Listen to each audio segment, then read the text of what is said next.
the doctors don't actually know how it began for me. What's clear is if that man had sneezed on you, then you're most likely to get a cold. But for me, it flipped my entire universe upside down, and very nearly sent me to an asylum. For life. And the psych ward says, there is no need to worry. This asylum was built to help you. And just like the straps on the stretcher that you rolled in on, we are going to keep you safe and secure. It's not safe for me here.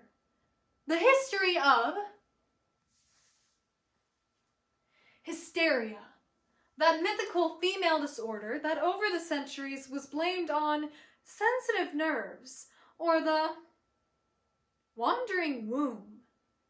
When they ask me what I'm afraid of, I lie. I can never expose you because I am the puppet for the monster.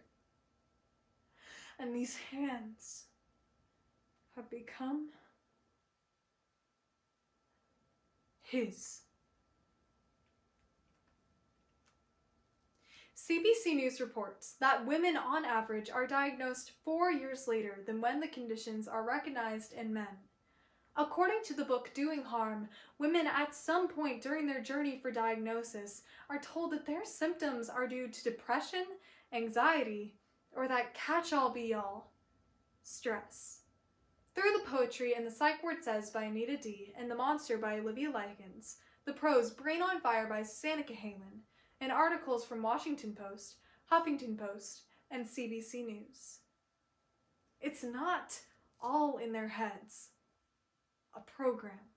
Because I will not let healthcare be yet another place where women aren't taken seriously. I was sitting at my desk, working on a story when I noticed this numbness in my right hand.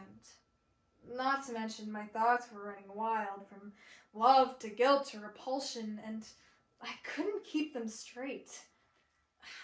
I was getting worse by the day, by the hour even, but no one knew what to do. Another doctor said, "There's nothing wrong with you." People with anxiety are often labeled as shy or quiet or that girl who buries bodies in her basement.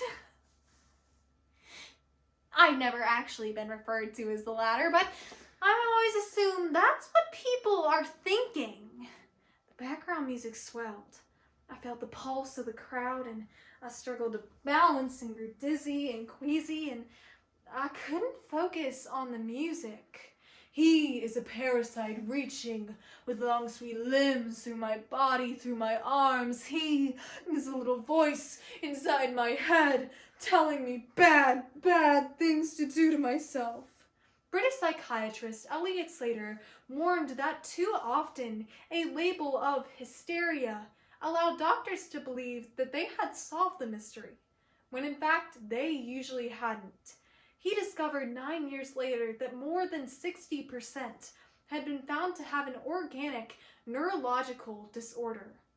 So I go to the doctor. A 10-minute slot to explain it all, and this isn't so bad. But you don't understand. No, you're not severe. I'm just trying to tell you.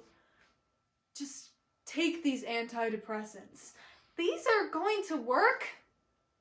Take this leaflet for therapy. And the psych ward says, take advantage of the 5 to 10 minutes you have with the doctors.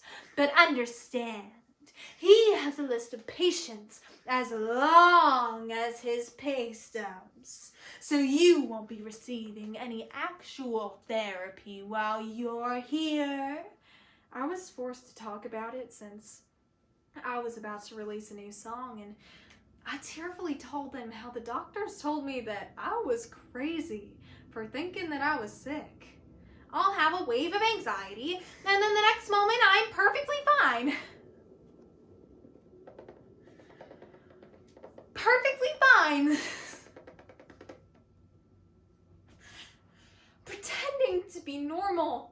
is exhausting. I was with my boyfriend one night. He thought that maybe I was having trouble sleeping, but whenever he turned to face me, I was sitting upright. When he suggested I try to relax, I turned to face him, staring past him like I was possessed. Suddenly, my arm whipped out like a mummy as my eyes rolled back and my body stiffened. You tell me we are one and the same, but the monster's voices won't stop taunting me. I would never tell a young girl that she is unloved or crazy or worthless. Within months, I began to experience recurrent visions of my body toppling over the edge of my apartment building over and over like a film reel on a loop. I had accepted death and could feel that my body was shutting down. And the psych ward says, sit back, enjoy the plastic furniture and coloring books. We have old radios with no antenna, but the static is still loud enough to drown out the sound of the woman screaming. And to be... I woke up in a hospital bed. I felt the thick mesh vest around my waist holding me to the bed. I wrapped my hands around the rails and pulled up, but the strap stayed into my chest. Help! You need to get me out of here! I would never tell her to carve ugly, terrible words into her body, to hold a flame to her skin until she has burnt herself so badly that the pain goes out like a light.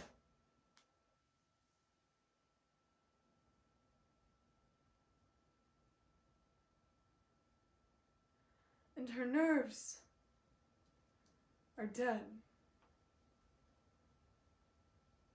Just like she should be.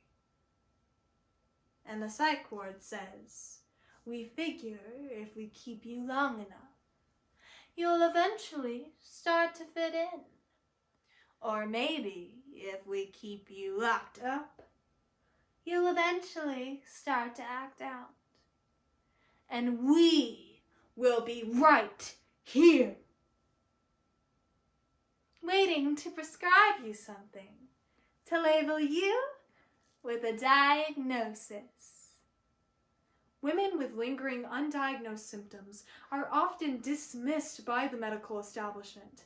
Many are unable to go to work, go to school, and have a high rate of suicide.